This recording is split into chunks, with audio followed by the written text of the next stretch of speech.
Vous vous rappelez l'âge d'or des jeux de plateforme en 3D, ce moment où les développeurs ont commencé à maîtriser cette capricieuse 3D et à rivaliser d'ingéniosité pour nous sortir des jeux innovants qui sont pour la plupart restés mythiques? Mario 64, Ocarina of Time, Jak et Daxter, Banjo et Kazooie ou même plus tard Rayman 2 et 3. C'est un genre de jeu qui est plus très prisé par les développeurs de nos jours, que ce soit les gros éditeurs qui veulent du spectaculaire, faussement mature, avec plein d'explosions partout, ou les indés qui préfèrent trop souvent nous proposer du roguelite ou de la 2D ou du survival. Les platformers 3D de qualité ne se trouvent pas à tous les coins de rue, et c'était sans compter les Allemands de Mimimi Productions qui nous ont préparé pour le 12 mai 2014 une excellente surprise. Ici Don Pascolino pour jeter un coup d'œil à The Last Tinker, City of Colors.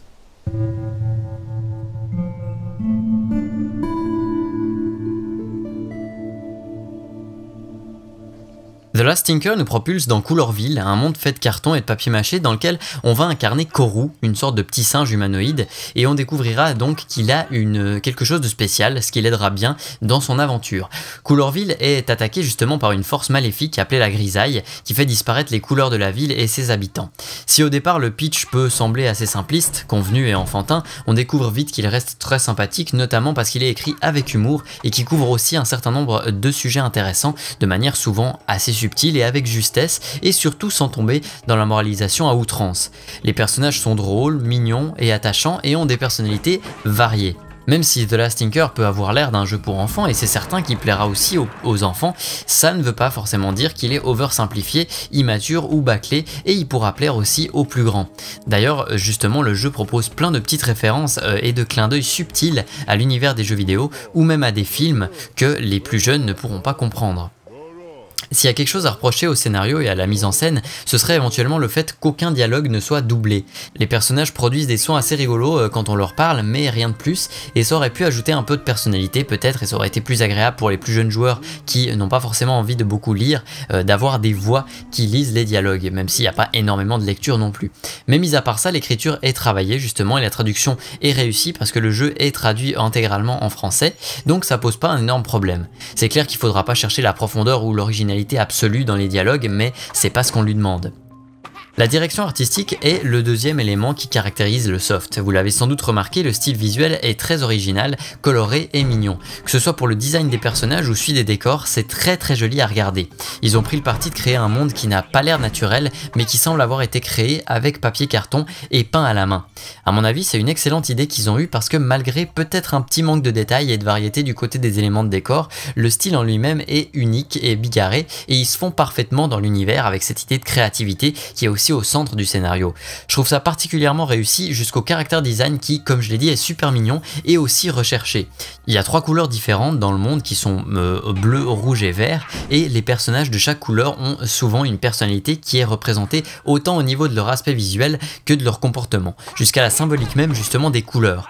On voit ça très bien avec les différents esprits de couleurs qu'on rencontre dans l'aventure. On a le bleu d'abord, enfin c'est pas le premier qu'on rencontre, mais lui il est dépressif, c'est un peu le dépressif de service, et il est justement en forme de larme pour représenter ça. Le rouge, lui, il est toujours énervé, et pour illustrer ça, on lui met des petites piques un petit peu sur la tête, et justement, il est rouge, c'est un petit peu la couleur qui représente souvent l'énervement, en général, et le vert, qui est tout le temps apeuré, et le vert, c'est souvent une couleur qu'on attribue à la peur.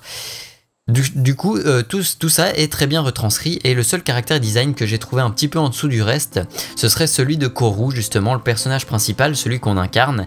Il est ni très mignon, ni particulièrement joli, je trouve, et bon, il est pas moche non plus, mais il a rien de bien spécial, et je trouve qu'il tranche un peu avec le reste du design. Alors voilà, si vous n'étiez pas encore tombé sous le charme de la personnalité artistique du titre, avec son aspect visuel, son histoire et ses personnages, attendez encore d'entendre la musique, parce que c'est elle qui va finir de polir le caractère de The Last Tinker. La soundtrack est vraiment remarquable, les instruments et les mélodies utilisées sont en adéquation avec la personnalité du jeu et de chacun des niveaux qu'on traverse. Les musiques, en plus d'être bien variées, sont un vrai régal. Elles m'ont un peu rappelé Rayman ou Banjo-Kazooie, comme le reste du jeu d'ailleurs qui a inspiré de ces jeux. Il leur manque peut-être quelques thèmes un petit peu plus forts pour être au niveau de celle de Rayman 2, mais elles restent magnifiques, très agréables à écouter, souvent assez relaxantes et mignonnes, et elles savent se faire discrètes aussi quand il le faut et sont absolument pas répétitives. En gros, comme je l'ai dit, elles participent grandement à la personnalité déjà bien trempée du jeu. Mais vous allez me dire, la direction artistique, ça fait pas tout, et vous aurez bien raison, parce que la plus belle direction artistique du monde, elle vaudra presque plus rien si on la colle sur un mauvais gameplay. Coucou. Fort heureusement, c'est pas le cas pour The Last Tinker, on a une prise en main rapide et tout à fait agréable. Il faut noter que le support manette est complet et que c'est bien sûr un type de jeu qui s'appréciera un petit peu plus à la manette. C'est un gameplay classique de jeu d'aventure à la troisième personne avec un petit twist du fait qu'on ne contrôle pas vraiment les sauts du personnage. Il n'y a pas vraiment à viser ou à timer ses sauts en fait quand on saute d'une plateforme à l'autre. C'est une prise en main qui tient un peu plus de l'Assassin's Creed en fait, pour comparer ça à un autre jeu où il y a des plateformes. Lorsque vous appuyez sur la gâchette droite, Kourou va courir et sauter automatiquement de plateforme en plateforme. Alors c'est très agréable à contrôler et même si le côté plateforme s'en retrouve un peu atrophié, ça évite sans doute une certaine frustration aussi. Et le jeu a bien d'autres choses à proposer en termes de gameplay de toute façon. Après une première heure un petit peu lente, on se rend vite compte qu'on ne va pas s'ennuyer avec The Last Tinker. D'abord, la 3D est étonnamment bien maîtrisée. C'est une très agréable surprise quand on sait que Mimimi Productions, les développeurs basés à Munich, c'est un studio indépendant relativement jeune qui s'était fait la main jusqu'ici que sur quelques jeux mobiles. Le jeu tourne sous le moteur Unity et le souci du détail au niveau de cette 3D, que ce soit les animations ou les contrôles, est vraiment impressionnant au niveau technique. Donc sinon concrètement, le jeu va nous proposer d'évoluer dans Couleur-Ville avec divers objectifs successifs d'une manière relativement linéaire mais pas ennuyeuse pour un sou. Le level design est travaillé et chaque nouvel environnement recèle son lot de surprises et d'interactions. Parce que oui, le gameplay de The Last Tinker se base surtout sur des interactions avec l'environnement qui vont permettre de se déplacer et de progresser. Si en soi aucune des mécaniques de gameplay n'est ultra innovante en elle-même, les mécaniques sont quand même très variées et évolutives avec une courbe de progression qui est aussi très réussie et qui ne s'arrête pas vraiment. On a plusieurs choses, on a par exemple Biggs qui est un personnage champignon assez rigolo avec lequel on va devoir interagir et Bomber qui est sa version miniature, les glissades sur des longs rails ou les puzzles qui demandent un petit peu de logique mais sans jamais être trop exigeants non plus. Les éléments de gameplay sont vraiment très joliment répartis. Le système de combat est quant à lui assez irréprochable aussi, on découvre de nouveaux types d'ennemis tout au fil du jeu, tout comme on découvre de nouvelles mécaniques de gameplay et de moyens justement de combattre ces ennemis. On a un système de combat qui est fait avec un petit peu des combos et des manières d'éviter les coups et aussi on peut tirer et on peut alterner les couleurs avec des différents effets parce qu'au fil du jeu on va justement débloquer ces trois pouvoirs, les pouvoirs des trois couleurs rouge, vert et bleu qui auront des effets différents sur les ennemis mais aussi sur les alliés comme le bonhomme Biggs Bomber dont je viens de vous parler. Donc le rouge va surtout faire des dégâts et va permettre à Bomber d'exploser pour débloquer certains passages quand on va devoir interagir avec lui. Le vert lui effraie les ennemis et les fait fuir en fait quand vous les touchez avec du vert et ça nous permettra aussi de chevaucher Biggs pour avoir aussi de nouveaux éléments de gameplay ou d'envoyer Bomber dans les tuyaux, etc., etc. Enfin bref, à chaque fois ça ajoute une petite subtilité au gameplay et c'est très bien foutu. Je vais pas tout vous dévoiler, mais du coup non seulement c'est très bien pensé parce que les trois couleurs correspondent en plus au bouton de la manette que vous devez utiliser si vous utilisez une manette de Xbox 360, mais en plus le gameplay se diversifie au fil du jeu et devient plus profond à mesure qu'on apprend de nouveaux pouvoirs. Il y a un certain type d'ennemis qu'il faut par exemple frapper avec la bonne couleur, d'autres qu'il faut détruire en premier pour désactiver les boucliers de leurs collègues justement, etc., etc. En plus de ça, la couleur nous octroie aussi des pouvoirs spéciaux qu'on va pouvoir déclencher avec les touches directionnelles une fois qu'on aura rempli une jauge, donc pas tout le temps, hein, et qui vont aussi nous permettre de progresser dans certains niveaux. Par exemple, on va pouvoir arrêter le temps avec le pouvoir vert ou activer un bouclier avec le pouvoir bleu.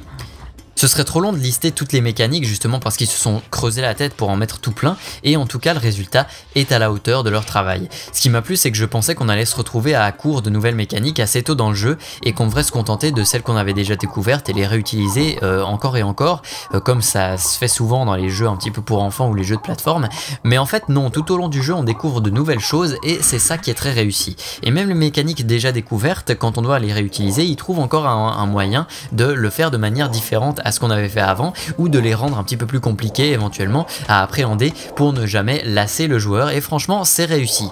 Petite remarque technique, on peut pas réassigner les touches même pour le jeu au clavier souris malheureusement, mais bon quand les touches par défaut sont quand même bien pensées quel que soit votre contrôleur de jeu. Donc je le répète, je vous conseille quand même de toute manière de jouer avec une manette Xbox, c'est beaucoup plus agréable si vous en avez la possibilité, mais du coup si vous êtes gaucher vous le saurez que vous aurez peut-être un peu plus de peine à jouer si vous n'avez pas de manette Xbox si vous êtes sur clavier souris parce que vous ne pourrez pas réassigner les touches. Le jeu reste très facile dans l'ensemble parce qu'il est aussi destiné aux enfants, bien sûr, avant tout destiné aux enfants même, mais la difficulté est réglable sur 4 niveaux et si vous voulez un peu de challenge, le mode difficile est un bon niveau pour un joueur habitué. Quant au mode normal et facile, ils sont bien adaptés pour des plus jeunes ou des joueurs occasionnels, et le mode mort instantané sera à réserver aux courageux ou à ceux qui aiment vraiment être frustrés. Parce que le gameplay fonctionne bien, mais c'est quand même pas assez précis pour pouvoir éviter absolument tous les dégâts. Et sinon, pour ce qui est des énigmes ou des passages qui demandent un petit peu de l'adresse ou des réflexes, ça sera jamais bien compliqué non plus.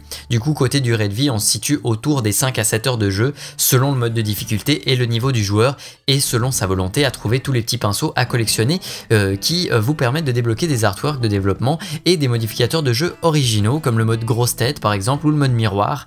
C'est toujours assez sympa à prendre et ça ajoute un petit peu à la durée de vie. Personnellement, en ramassant une bonne partie de ces pinceaux, il faut dire qu'ils sont pas très durs à trouver, et sans trop me presser non plus pour faire le jeu, j'ai mis 6h20, du coup c'est ce que ma partie me dit, j'ai mis 6h20 en mode difficile. Le jeu est donc largement faisable, je pense en moins de 6 heures, ce que certains trouveront peut-être un petit peu léger quand même pour un soft à 22 €. Mais pourtant, je pense que The Last Tinker vaut quand même assez bien son prix, parce qu'il a vraiment très peu de défauts et que c'est une très bonne surprise. C'est un jeu de plateforme avec une direction artistique superbe à tous les niveaux, musical, visuel et scénaristique, ainsi qu'un gameplay minutieusement travaillé, varié, évolutif et techniquement au top, alors que ça aurait été facile de se reposer aussi sur leur laurier avec ce genre de jeu et de le bâcler en se disant « ouais, c'est pour les enfants, de toute façon, qu'est-ce qu'on s'en fout de bosser sur le gameplay ?» Et du coup, ça nous donne un jeu assez facile, certes, mais avec un charme indéniable qui va pouvoir plaire à tous les types de joueurs, je pense, et qui n'a surtout rien à envier à ses modèles Banjo-Kazooie, Ratchet & Clank et certainement Rayman 2 aussi, pour ceux que je connais. C'est pas souvent qu'on peut dire « ah, enfin un bon jeu de plateforme en 3D » et The Last Tinker c'est même plus que ça. The Last Tinker c'est un excellent jeu d'aventure plateforme en 3D comme on n'en fait plus et qui rend hommage aux légendes du genre, parfois même en les surpassant, je pense en termes de qualité. Une excellente surprise donc à n'en pas douter, et malgré un début de jeu un petit peu lent et quelques petits problèmes très mineurs que j'ai mentionnés, pour ma part c'est un bon gros coup de cœur pour sa qualité générale, sa beauté et son originalité, et je vais suivre dorénavant de très près les prochains projets de Mimimi Productions parce qu'ils ont fait un boulot exceptionnel qui m'a réellement bluffé sur ce coup-là. Donc voilà, c'était Don Pasqualino avec un coup d'œil sur The Last Tinker City of Colors, disponible sur Steam dès le 12 mai 2014 pour environ 22 € et en préparation sur console next-gen également. Merci d'avoir regardé et bon jeu à tous. Allez, à plus les amis!